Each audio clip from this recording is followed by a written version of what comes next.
La santé est très personnelle. Le stress fait grossir. Bah ouais, bien sûr. Toi, tes potes, ils mangent une pizza entière et ça leur fait rien. Et toi, tu vas grossir. Toi, tu vas réparer le corps avant qu'il se dérègle. C'est comme la finance personnelle. Plus tu commences jeune et plus c'est intéressant. Ce qui marche pour moi et mes marqueurs sont très différents des tiens. Bonjour à tous et bienvenue dans Tous Wonder Leader, les hors-séries de Tous Wonder où on parle business, où on parle entrepreneuriat. Vous le savez, vous nous retrouvez sur YouTube, mais aussi Spotify, Deezer, Amazon et Apple. Aujourd'hui, je reçois Max Berthelot, c'est le cofondateur de Lucie, le spécialiste de la santé préventive.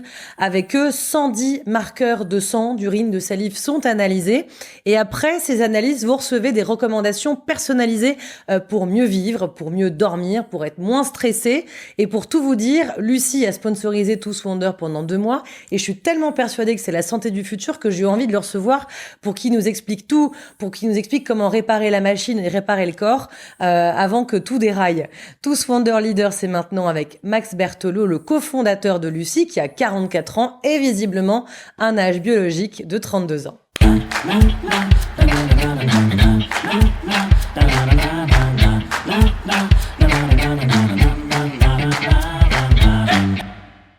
Max Berthelot, merci d'être avec nous. Il faut que tu nous racontes comment ça marche, comment cette santé du futur, santé préventive fonctionne. Mais je commence toujours avec un point de bascule qui, je pense, franchement, va parler à plein de mecs, à plein de nanas. Ouais. C'est assez fréquent. Toi, c'est les années collège. T'as 10-15 kilos de trop, t'évites les vestiaires Ouais. et tu fais tout pour que personne te voie torse nu. nu. Ouais. Est-ce que tu peux nous raconter en quoi ça a été un point de bascule et pourquoi il y a une sorte de trauma qui a fait ce que t'as fait aujourd'hui? T'es déjà tes gamins, tu sais, le regard des autres est hyper important. Hein. Les gamins, on est hyper durs entre nous, quoi. Tu te prends, enfin bref.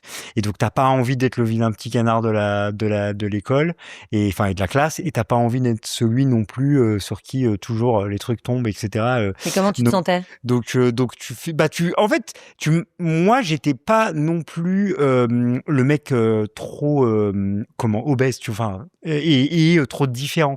Donc ça allait, j'arrivais. Mais tu marches sur des œufs en permanence, mais donc du coup tu calcules tout, c'est ce que tu disais, tu t'évites un peu les vestiaires, t'évites le sport, tu vas pas prendre, il y a des mecs qui prenaient des douches, moi quand j'étais au collège et au lycée, il y a des mecs qui prenaient des douches après avoir fait du sport, ce qui est normal, tu vois, mais moi j'évitais, quoi, tu te mets un coup de déo et puis tu te barres, tu vois, ou des choses comme ça, mais on est plein de, enfin, j'ai souvenir qu'on était plusieurs à le faire, et bien sûr. Voilà, mais donc c'est un peu ça, c'est que tu longes un peu les murs dans certains cas, quoi, tu vois, tu te fais un peu discret pour pas trop te faire repérer, pour pas te prendre le truc, parce qu'en fait tu caches un peu, tu vois, t'habites en région parisienne, il fait froid la plupart du temps, bon à part les périodes d'estival, donc là ça se voit un peu plus, mais tu vois, je pense que après, j'ai déménagé, quand j'étais beaucoup plus grand, j'ai déménagé dans le sud, et t'as cette culture vachement physique, parce que dans le sud, t'es plus exposé, évidemment, donc les gens font vachement plus gaffe.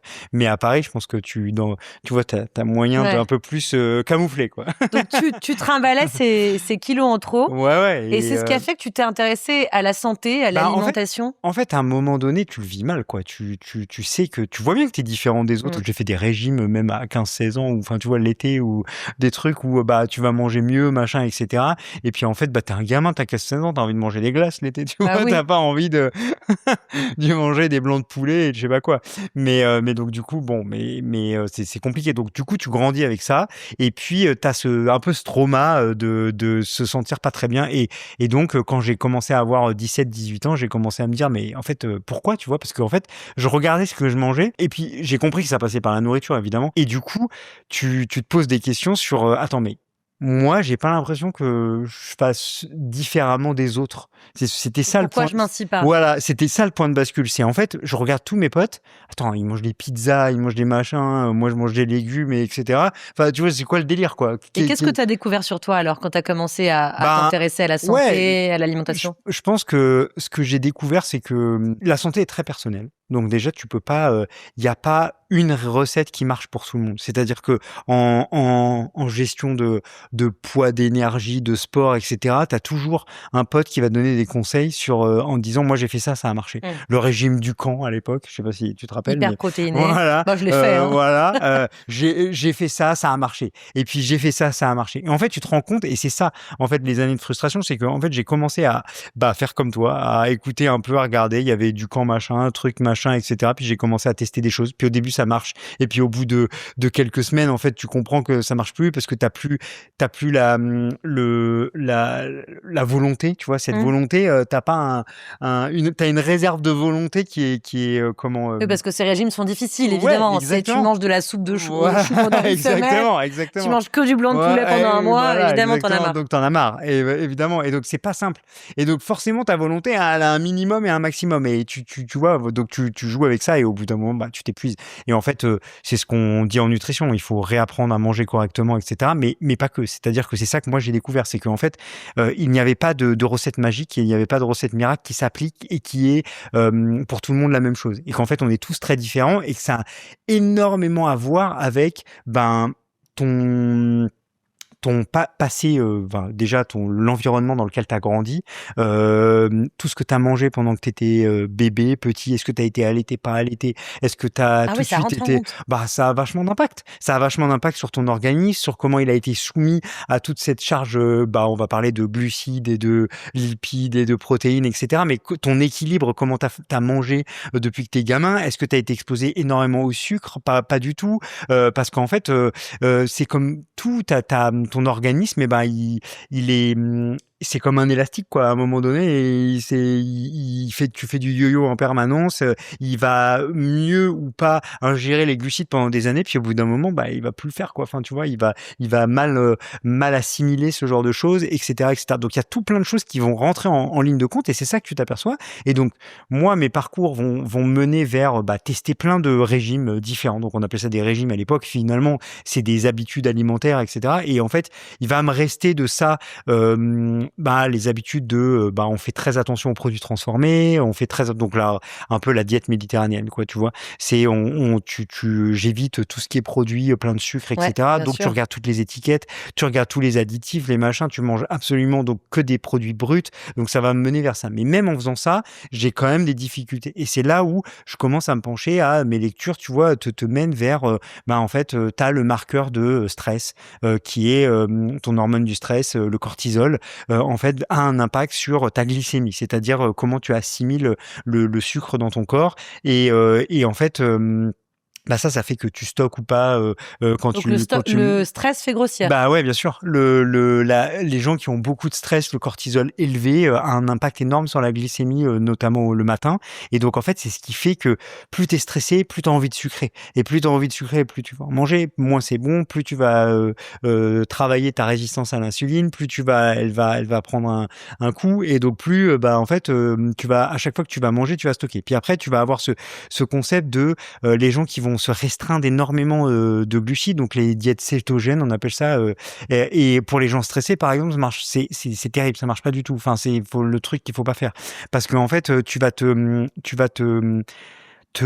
contraindre pendant des jours, et puis en fait à un moment donné tu peux pas te contraindre, donc tu vas te lâcher et donc tu vas faire ce qu'on appelle des excès. Mais on t'explique dans certains régimes qu'en fait tu peux être parfait pendant 6 jours de la semaine, et puis il y a un repas où tu peux faire tout ce que tu veux, et puis en fait ça si t'es très stressé et que etc t'as certains marqueurs, ça va pas du tout marcher. Ah ouais. Voilà, donc en fait tu vois c'est ça. Donc en fait c'est ça que tu découvres, c'est qu'en fait c'est personnalisé. C'est hyper personnalisé, et qu'en fait ta biologie a un réel impact sur déjà ton corps extérieur, sur ton niveau d'énergie, sur ta capacité à grossir, maigrir, prendre du muscle aussi, ta capacité à être en bonne forme, etc., etc. Parce que là on parle de poids, et moi c'est un peu ce qui m'a amené. Mais après tu as tout ce sujet bonne santé, j'ai envie d'avoir de l'énergie, clarté mentale comme on l'a défini, c'est-à-dire en fait être tout le temps bien réveillé. Tu sais, c'est ce côté brouillard mental où en fait quand t'as fait un gros plat de pâtes, après t'as qu'une envie, c'est d'aller te coucher et de dormir. C'est tout cet ensemble de choses, et donc ça m'a amené tout doucement vers ça. Vers Lucie, où du coup tu te dis c'est personnalisé.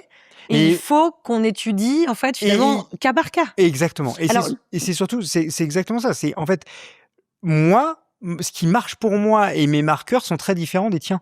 En fait, parce que déjà, t'es une femme, je suis un homme, et puis même si on était deux hommes, en fait, on a eu justement une enfance, une adolescence, on n'a pas mangé les mêmes choses, on n'a pas été exposé au même environnement, et donc ça a un énorme impact. Donc c'est très difficile de traquer tout ça, évidemment, mais par contre, le plus intéressant à un instant T, c'est donc tous les sujets d'ADN, on en parle beaucoup. Est-ce que l'ADN quel est le rôle de l'ADN dans vraiment qui tu es aujourd'hui, etc.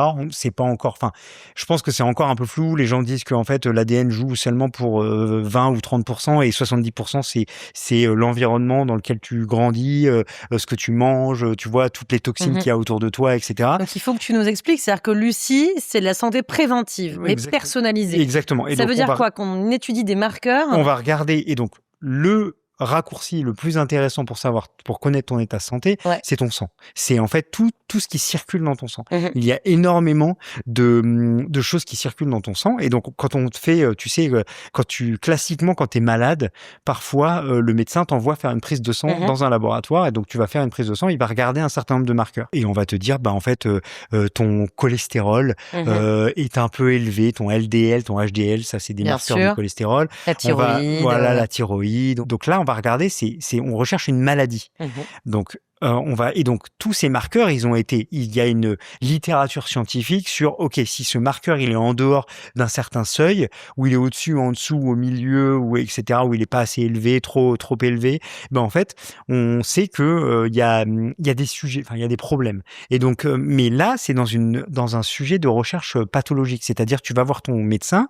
Aujourd'hui, le système de santé il est construit pour traiter des maladies. Donc tu as un problème, tu vas voir ton médecin, tu lui dis bonjour docteur, j'ai mal au ventre, j'ai mal machin, depuis quelques jours j'ai ça, j'ai un point de côté, etc., etc. Donc on va rechercher pourquoi. Et donc en général on va trouver l'origine et on va traiter avec soit des médicaments, soit une opération, soit etc., etc. Et donc ça c'est dans le cadre il y a quelque chose de grave, il y a un sujet. Déjà un problème. T'as un problème. Et la prévention, l'idée c'est d'utiliser ces ensembles de marqueurs, voire un peu plus, certains marqueurs qui sont rarement utilisés parce qu'on a estimé, ils sont pas remboursés par la sécurité sociale, parce que on a estimé qu'ils apportaient pas d'informations spécifiques dans le cas d'une recherche d'une maladie.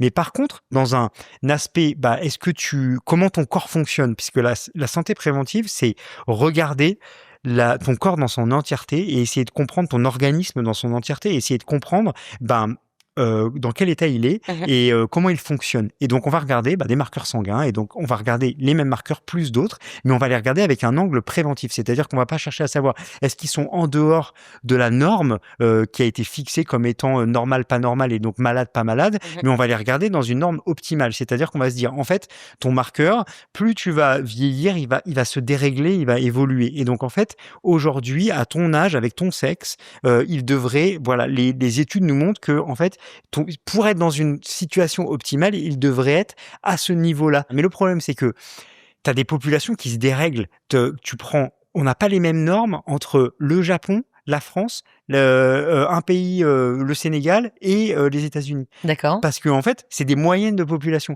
Et donc t'as des populations qui sont plus ou moins en bonne santé. Les Japonais ont des normes beaucoup plus drastiques que les nôtres. Nous, on a des normes plus drastiques que les Américains. Enfin, tu vois, parce qu'en fait, tu te compares à la moyenne de population. Est-ce que c'est vraiment ça que tu as envie de faire? Est-ce que tu as vraiment envie de te comparer à une moyenne de population en sachant que tu vas te comparer à des gens qui fument, des gens qui boivent de l'alcool, des gens qui, etc., etc. Mais là, ce qui est intéressant, c'est que toi, tu vas réparer le corps avant qu'il se dérègle, finalement. Et donc, c'est ça qu'on va essayer de faire. Tu m'as dit un truc intéressant. Tu m'as dit 80% des décès liés aux maladies cardiovasculaires, aux AVC, au diabète de type 2 sont évitables. C'est en fait, donc aujourd'hui il y a c'est à peu près 2 millions de décès chaque année qui sont attribués à des maladies de comportement, et donc qu'on pourrait éviter. Donc c'est exactement ces maladies-là, c'est-à-dire des gens qui alcool, tabac, donc les principaux sujets, c'est alcool, tabac et mauvaise nutrition, c'est-à-dire malbouffe, tous les produits transformés, tous les additifs, les conservateurs, etc. Toutes ces maladies-là sont dues globalement à des dérivés de ces problèmes-là. Et donc, tu as 2 millions de morts chaque année en Europe qui seraient évitables, ce qui est énorme. Et donc, du coup, c'est ce genre de sujet-là qu'on va aller regarder, parce que, en fait, nous, ce qu'on essaye de faire, c'est, quand tu dis réparer, c'est aussi un bien grand mot, c'est-à-dire qu'on va donner les clés aux gens pour essayer de les informer et leur dire, en fait, là, tu es en dehors d'une norme optimale. Au niveau médical, tout va bien, évidemment, tu n'as pas de maladie. Mais par contre, au niveau santé long terme et dérèglement, tu commences à être un petit peu en dehors des normes. Et donc, pour bien comprendre, c'est-à-dire qu'en fait, tu fais une prise de sang, 110 marqueurs. Oui, donc on va regarder une centaine de marqueurs. Voilà. Et là, on te dit... pour chaque marqueur, Tu peux améliorer ton stress. Exactement. Tu peux améliorer peut-être ton cholestérol. Exactement. Mais sauf On que te donne des conseils personnalisés. on te donne des conseils personnalisés, on va regarder plein de choses et on va mettre tout ça en contexte de ce que tu nous as raconté. Et donc là, on va utiliser de l'IA parce qu'en fait, c'est ça un peu l'apport de l'intelligence artificielle aujourd'hui. Mais c'est quoi les conseils qu'on reçoit alors concrètement? Donc du coup, on va te faire cette analyse et derrière, on va te faire un plan d'action personnalisé où on va te donner des informations sur changement nutritionnel, changement d'habitude d'exercice. On va te donner des conseils sur le sommeil, la santé mentale et la supplémentation éventuellement. Ça veut dire quoi? Des compléments alimentaires. Si tu es en carence, on va toujours te pousser de l'alimentation en priorité parce qu'on pense que tu peux, dans 90% des cas, les suppléments ne sont pas forcément utiles. Il suffit de changer. Par exemple, les oméga 3, il suffit de manger plus de sardines et de petits macros, tu vois, de petits poissons gras qui vont venir complémenter. T'es pas obligé d'aller tout de suite vers de la supplémentation et d'acheter. C'est un peu le réflexe qu'on a, tu vois, c'est tout de suite d'acheter des gélules en pharmacie. des gélules en pharmacie. Qu'est-ce que tu as découvert? Bien sûr, c'est personnalisé et ça dépend de chacun. Ouais. Néanmoins, il y a quand même des grandes lignes. Est-ce qu'il y a des choses qu'il faut, tu vois, en termes de conseils pour vivre plus longtemps, est-ce qu'il y a des choses qu'il faut éviter à tout prix ou des choses vers lesquelles il faut aller et on n'y va pas assez? Ouais, tu sais, il y a les grandes lignes, c'est le tabac et l'alcool. Malheureusement, nous, ce qu'on fait, c'est de la personnalisation. Donc, on va jamais te dire si tu bois de l'alcool, on va jamais te dire arrête parce qu'on sait très bien que ça fait partie de ta vie. Mais on va donner des conseils pour, avant de boire un verre d'alcool, tu vas boire un verre d'eau, tu vas boire quelque chose sans alcool d'abord si tu sors dans un bar avec des potes. Et en fait, tu vois, on va te donner des tips. Mais ça, c'est des assez conseils. Général finalement sur l'alcool. Mais ouais, c'est sur l'alcool, c'est assez. Mais est-ce qu'il y a des ça peut être très personnalisé quand je te donne ça, mais ça peut être quelqu'un qui nous dit je bois 6 apéros par semaine, on va te donner des vrais conseils sur comment on va te dire cette semaine prochaine, tu vas en boire que 4 ou voilà comment tu vas faire. Il y a les grandes lignes, c'est l'activité physique. Évidemment, l'activité physique aide énormément. Donc, t'as toute la partie alimentation. Donc, t'as tous les conseils classiques, mais qui vont être hyper personnalisés. C'est-à-dire quand tu nous dis que tu vas, 3 fois par semaine au restaurant, on va donner des conseils actionnables sur ce que tu devrais choisir au restaurant. Tu vois, d'aller plutôt vers un poisson avec des légumes et je sais pas quoi. On va te donner plein de conseils. Tu vas nous dire, je suis végétarien, donc là, on va te dire, voilà comment tu vas pouvoir compenser un certain nombre de carences qu'on a pu détecter chez toi ou pas d'ailleurs. Ou à l'inverse, tu manges trop de viande, donc on va te donner des conseils sur, en fait, tu devrais réduire, etc., etc.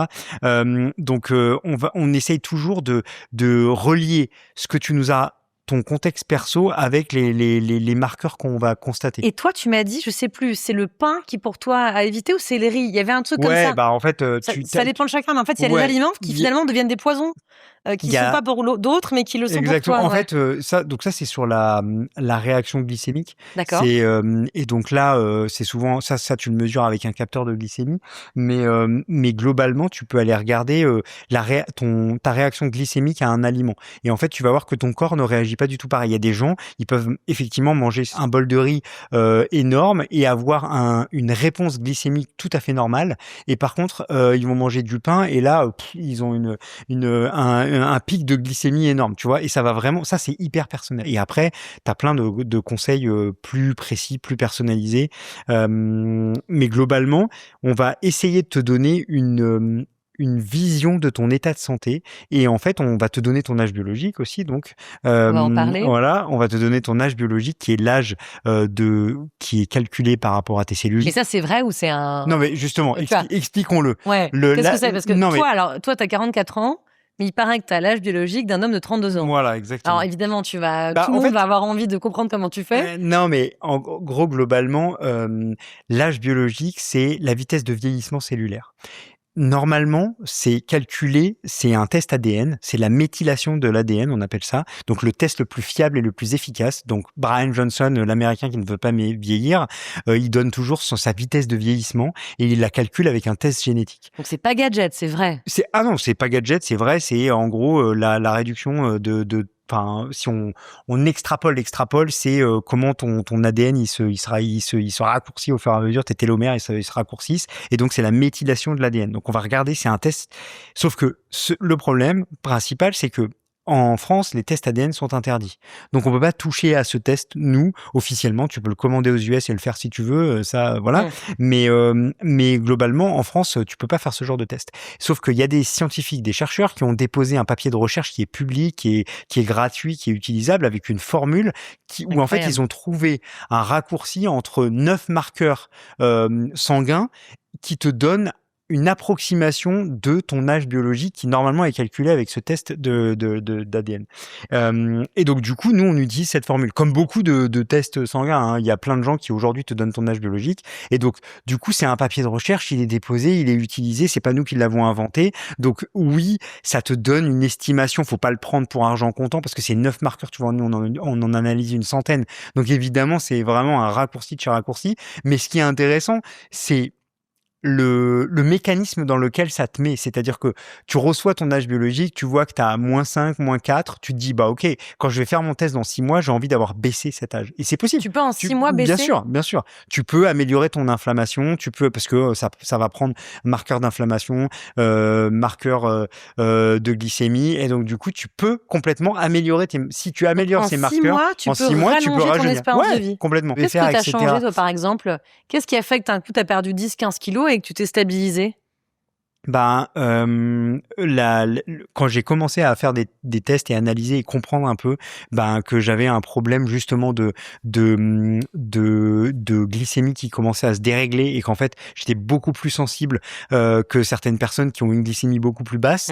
En fait, ça, quand tu comprends ça, tu sais que toi, toute la partie sucre, glucides, etc., il va falloir que tu sois beaucoup plus vigilant, exactement. Que tu vas être beaucoup plus vigilant que certaines personnes et que donc du coup la pizza, c'est logique que toi tes potes ils mangent une pizza entière et ça leur fait rien et toi tu manges 3 morceaux et tu vas grossir. Et aussi ce que j'ai c'est ça parce que pardon, je t'ai interrompu, mais le nombre de fois où on entend des gens qui disent moi je passe devant une boulangerie, je prends 5 kilos. Oui, exactement. C'est ça, en fait. Exactement ça. Ouais. Et il y a ce côté frustration. Il y a ce que j'ai appris aussi, c'est le côté, je pense, tous ces régimes, ils te mettent dans un état de frustration. Et finalement, c'est très mauvais parce que tu vas te retenir pendant des jours et des jours, puis à un moment donné, tu vas pas pouvoir, donc tu vas te lâcher. Et donc, du coup, c'est contre-productif, quoi. En gros, parce qu'en fait, ton corps, il est tellement en restriction tout le temps qu'à un moment donné, dès que tu vas lui donner un peu, il va stocker pour les périodes de famine, quoi, en gros. Hein. Ouais. Et il va plus stocker après un régime. Tu vois, tu détraques complètement ton organisme avec tous ces régimes. Et puis, en fait, c'est encore une fois, c'est hyper personnalisé. La diète cétogène fonctionne dans certains cas hyper bien pour certaines personnes, dans certaines conditions, mais pas du tout pour d'autres. Et donc, tu peux pas dire la diète cétogène, elle marche pour tout le monde. C'est pas vrai. Et donc, c'est un peu, c'est vers ça qu'on va avec Lucie, c'est de dire moi je vais te donner l'objectivité de qu'est-ce qui va fonctionner, pas fonctionner, les clés, qu'est-ce qui est déréglé, pas déréglé. Et encore une fois, on se prétend pas, on n'est pas là pour imposer quoi que ce soit. On est là pour donner les clés aux gens et chacun fait ce qu'il veut. C'est ça notre.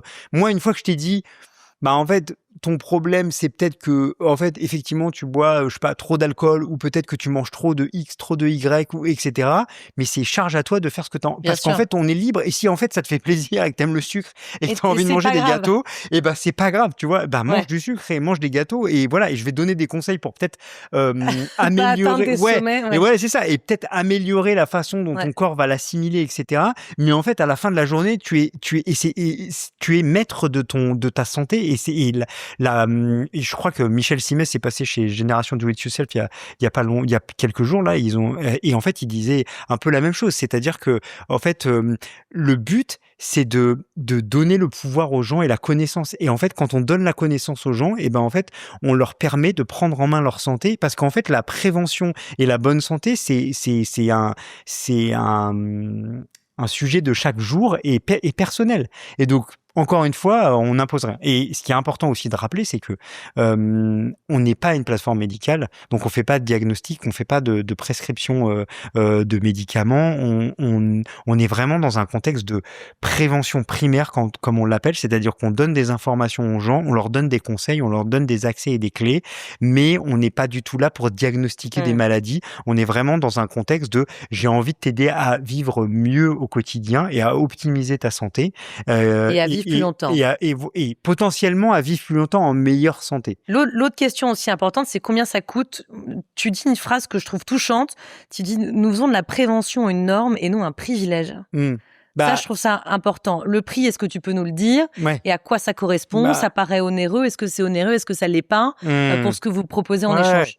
Donc du coup, faut pas que ce soit un privilège. C'est ça que tu dis. C'est ce qu'on essaye. Et donc tout se fait par étapes. Combien ça coûte? 490 €. C'est un abonnement d'1 an avec 2 tests par an en laboratoire, qui sont des tests qui coûtent extrêmement cher.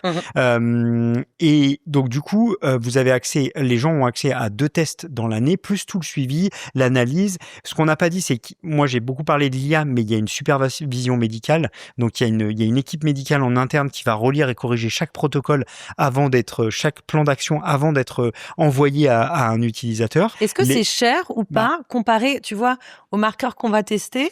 Tu vois, si j'allais voir un labo en voulant moi-même... En fait, la question...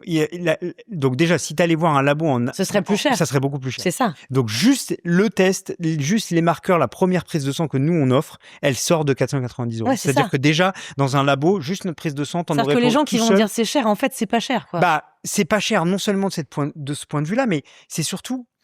Bon, déjà, il y a de moins en moins de gens qui nous disent c'est cher. Et les gens comprennent. Je te pose la question parce que je me dis que c'est aussi, tu vois... Non, mais t'as 100% raison. Mais probablement une réaction qui peut être... bien sûr, parce qu'en France et en Europe, ce qu'on dit, c'est qu'on n'a pas l'habitude de payer pour sa santé. Bah ouais, c'est clair. Sauf que, il y a 2 points à ça. On n'a pas l'habitude de payer pour sa santé quand on est malade. Les systèmes de santé européens, France et européens, ne sont pas construits pour prendre en charge la prévention. Donc, on ne prend pas en charge la prévention aujourd'hui. Donc, si aujourd'hui, vous avez une démarche de « j'ai des sujets qui ne sont pas médicaux, c'est-à-dire j'ai une mauvaise digestion, j'ai une inflammation de la peau, je me sens fatigué, etc. Et qu'en fait votre médecin il va vous faire 3 tests et il va vous dire vous êtes pas malade. Et c'est vrai, vous n'êtes au sens médical du terme, tu n'as pas une maladie. Mais par contre, t'as du brouillard mental, t'as en fait une glycémie et en fait t'es pas bien quoi. T'es pas bien et en fait t'as une glycémie qui commence à se dérégler, t'as X, Y, Z, t'as des carences sur certains sujets. En fait c'est ça la prévention. Et donc, du coup, là, tu vas te tourner vers la prévention. Là, il n'y a rien qu'à rembourser. Et là, tu vas commencer un parcours du combattant un peu parce qu'il faut que tu trouves des gens bien, parce que, etc., etc. Et donc, Lucie, c'est ce qu'on essaye d'apporter, c'est de dire, en fait, 490 € finalement, c'est pas cher. Et surtout, la santé, à combien tu estimes ta bonne santé? Aujourd'hui, moi, les rares personnes qui me disent ouais, mais c'est un budget, je comprends, oui, c'est pas encore accessible à tout le monde. Et mon idéal à moi, si tu me demandais à moi, je pense que ça devrait être gratuit pour les 300 millions, 400 millions d'Européens. Chaque Européen aujourd'hui qui vit devrait avoir accès à Lucie régulièrement, de manière gratuite et en anticipé. Aujourd'hui, tu as plus de 10 000 utilisateurs. Ouais, exactement. Qui sont les gens qui ont envie tu vois, de faire attention à leur santé? Est-ce qu'il y a un âge minimum, un âge maximum? Des personnes autour de la quarantaine qui commencent à vieillir, on en parlait tout à l'heure, et qui commencent à se poser des questions. Pas du tout de quoi tu parles. on a des sujets de voilà, t'as 40 ans, t'as des enfants, donc t'as aussi toute une fatigue, France, et puis en France, on a dans les pays occidentaux, on a des enfants de plus en plus tard. Donc en fait, quand t'as des enfants à 40 ans, 35, 40 ans, t'es pas en même forme qu'à l'époque où nos parents avaient leurs enfants à 25, 30 ans. Bien sûr. Et donc, du coup, tu te poses des questions. Si tu te dis, j'ai envie de les voir vieillir. Et tu as tout cet aspect de toutes tes générations précédentes, les parents, nos parents et les grands-parents, où en fait, on a vu beaucoup de gens être malades. Les cancers, on a entendu ça depuis qu'on est gosse, c'est l'augmentation des cancers, l'augmentation des maladies cardiovasculaires. On peut les éviter dans certains cas. C'est ce qu'on appelle toutes ces maladies de comportement, tous ces maladies cardiovasculaires, toutes ce diabète, etc. Toutes ces maladies-là, oui, peuvent être évitées. Après, évidemment, il y a plein de maladies c'est d'autres sujets qui sont épicontextuelles. Enfin, il y a plein de choses. On peut pas tout empêcher, évidemment.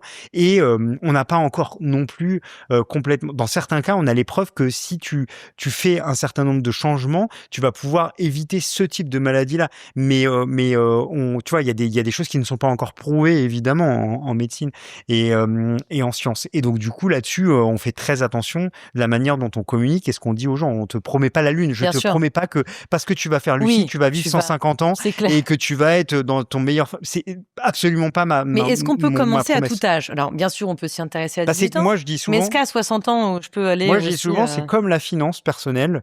Plus tu commences jeune et plus c'est intéressant. Ouais. Parce que plus tu auras d'impact. Mais on peut évidemment commencer à 60 ans, à 65 ans, 70 ans. On a des gens qui font des tests lucides qui sont assez âgés. Donc, on a des gens autour de la quarantaine qui se posent des questions sur leur santé et qui ont envie de vieillir en meilleure santé, voir leurs enfants grandir, etc. et ne pas répéter les schémas qu'ils ont vus. Et on a des populations beaucoup plus jeunes. Et c'est moi, ça qui me rend assez positif sur les jeunes générations, puisqu'on est toujours en train de leur taper dessus en leur disant ils sont complètement drogués à TikTok, etc. Mais moi, je trouve qu'ils ont quand même un truc positif par rapport à nous, c'est que ils sont vachement conscients de la santé, de la bonne santé. C'est des générations qui boivent de moins en moins d'alcool, qui font de plus en plus de sport. T'as l'explosion des running clubs et de ce genre de choses. Déjà, ils ont besoin de retourner vers de la rencontre IRL, comme on dit. Donc ça, il y a les liens sociaux, parce que dans la longévité, c'est hyper important. On est des êtres sociaux. des êtres sociaux, et donc on a besoin de ce lien social. On retourne vers quelque chose de nous. Tu vois, moi, je suis d'une génération où si tu buvais pas d'alcool, t'étais un extraterrestre. Tu vois, on avait cette culture de le vendredi soir, on allait faire la fête et on allait se bourrer la gueule et on se couchait à pas d'heure et on était fatigué et on passait le week-end à s'en remettre. Et puis plus tu vis, plus tu mets le week-end à s'en remettre. Au début, quand t'as 20 ans, tu fais vendredi soir, samedi soir, puis après tu mets la semaine à t'en voilà, remettre. exactement, etc., Mais tu vois. justement, Et donc là, il y a une culture qui a complètement ça a changé. et c'est génial parce qu'en fait, les gens ont envie d'être vraiment en meilleure forme Bah et oui. prendre soin de leur santé. Et donc, on a toutes ces jeunes générations qui sont aussi intéressées par ce qu'on fait nous et qui sont intéressées de comprendre, bah oui, si tu es avec leur santé. Toi, t'avais cette vision et tu t'es toujours dit que c'était juste. Enfin, est-ce que tu as senti depuis le départ ça fait quand même des années que... Tu as senti que les gens étaient prêts ou tu as dû te battre? Est-ce que tu as dû évangéliser un petit peu? Non, mais on évangélise évidemment. Ouais. Mais ce que j'ai senti, c'est que faire Lucie aujourd'hui, en 2026, 2025, 2026, c'est beaucoup plus facile, entre guillemets, que faire Lucie il y a 4 ou 5 ans. Faire de la personnalisation, de recommandations basées sur des marqueurs sanguins, enfin, je veux dire, ça fait des années que plein de gens essayent de le faire. Et il y a eu plein de gens qui ont essayé avant nous, et il se trouve que nous, ça marche. Alors, il y a plein d'ingrédients qui font que ça marche. On est certainement différent de tout ce qui a été fait jusqu'à présent. Il y a la formule qu'on a choisie, la marque qu'on est en train de construire, la confiance qu'on met avec nos clients, qu'on établit avec nos clients. Il y a plein de choses, tu vois, il y a plein d'éléments. Mais je pense que le contexte fait que, évidemment, c'est beaucoup plus facile de faire Lucie en 2026 que de Lucie en 2020. D'ailleurs, c'est générationnel aussi. C'est pour ça que je te parle des jeunes, mais moi, mes parents, enfin, mon père a fait le test, ma mère ne l'a pas fait, par exemple, tu vois. Et en fait, c'est générationnel. Il y a des gens de certains âges, plus tu vas vers 60, 65 ans, et ils comprennent pas. Ils vont te dire, mais enfin, tu vois, parce que pour eux, une prise de sang, c'est quand t'es malade.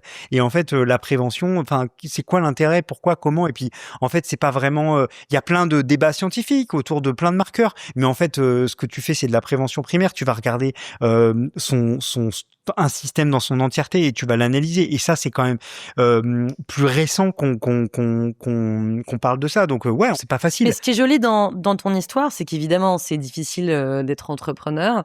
Et en même temps, tu as une vision d'un truc qui est aussi nourri par ce grand complexe de l'ado que t'étais.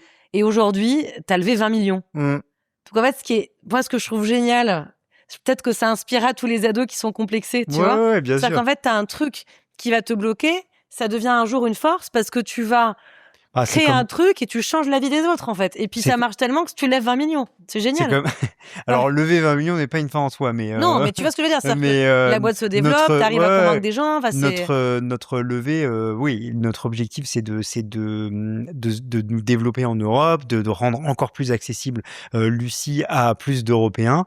Mais oui, mais comme bien souvent chez les entrepreneurs, il y a souvent, enfin, il y a plein d'entrepreneurs dans le monde qui ont fait des choses ou qui ont créé des nouvelles solutions par frustration de choses qui leur sont arrivées en perso. Et c'est souvent là où tu es le meilleur, d'ailleurs, parce que moi, personnellement, j'ai eu deux entreprises avant, et je pense que il y avait pas cette passion à l'intérieur de moi, tu vois, qui te parle tous les jours et qui te dit, en fait, moi, je suis passé par là, j'ai eu ces frustrations, j'ai vécu ces sujets. Déjà, tu sais de quoi tu parles parce que tu l'as vécu. Et donc, oui, bien sûr, ça vient de ça, et t'es encore plus pertinent parce que tu l'as vécu, et puis ça te donne la force d'aller te battre justement dans les moments où c'est c'est difficile. Moi, j'ai une question qui me vient aussi. C'est toi qui étudies évidemment notre santé. Tu nous aides à réparer notre corps avant qu'il se dérègle, en tout cas avant qu'on ait des maladies. En tout cas, je vous donne à donner des conseils. Tu nous donnes des conseils. Justement, j'en viens à un conseil. Est-ce que tu as un conseil? Ce serait quoi le plus grand conseil qui coûte rien pour notre santé, pour aller mieux, tu vois? Y a un truc qui a été souvent pas bien considéré dans nos générations notamment, c'est le sommeil. Le sommeil, c'est la pierre angulaire de beaucoup de choses. Ça a un énorme impact sur plein de marqueurs dans ton organisme, à la fois sur des marqueurs, mais à la fois dans ton bien-être mental, on va dire ça comme ça. Et donc le sommeil et donc s'il y avait un truc sur lequel on doit travailler en priorité, c'est son sommeil si on dort pas bien. Globalement, il y a un truc qui est à peu près universel. Commun, à peu près universel, c'est l'heure du dernier repas avant ton coucher. On dit souvent qu'il faut manger au moins 3 heures avant d'aller te coucher et moi je dis souvent que plus tu vas réussir à prendre ton dernier repas tôt avant ton heure de coucher, mieux c'est.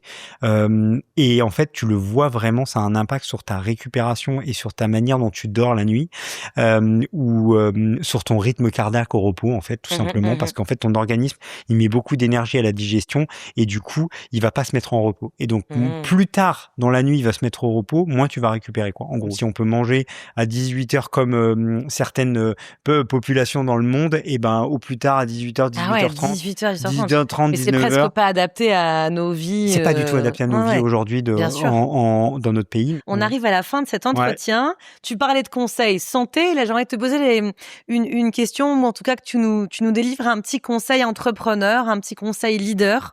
J'aime bien demander aux gens qui sont à ta place de conclure avec un conseil, et je me dis, comme on est dans Tous Founder Leader et que quand même ta boîte fonctionne, que tu sens que le marché est prêt, que c'est ta 3e boîte, quel conseil t'aurais envie de donner aux gens qui ont envie de se lancer, qui ont une idée et qui se disent faut que je fonce? Comment on fait pour cartonner? Est-ce qu'il y a une recette magique? Non, je sais pas s'il y a une recette magique, mais le conseil principal, et ça, ce que moi j'ai appris au fur et à mesure de mes expériences, c'est que déjà quand on a une idée, il faut pas trop réfléchir et la tester, surtout à l'ère de l'IA aujourd'hui, on peut tester à peu près tout très rapidement. Et ce qui va faire toujours la différence, c'est la distribution. C'est en fait est-ce qu'il y a un marché pour mon produit, et qui est mon marché, et en fait construire la distribution avant même de construire son produit. Moi, c'est mon conseil. Nous, on a construit une communauté avant de construire la plateforme Lucie. On a assemblé des gens qui étaient intéressés par ces sujets santé, longévité, et c'est ensuite qu'on a sorti la plateforme. Et on avait déjà, tu vois, les utilisateurs à questionner pour comprendre un peu ce que eux voulaient, et à la fois leurs besoins, en fait. Voilà, et à la fois un canal de distribution. Et donc c'est ce qui nous a permis de démarrer très rapidement, d'avoir tout de suite des clients payants et d'accélérer.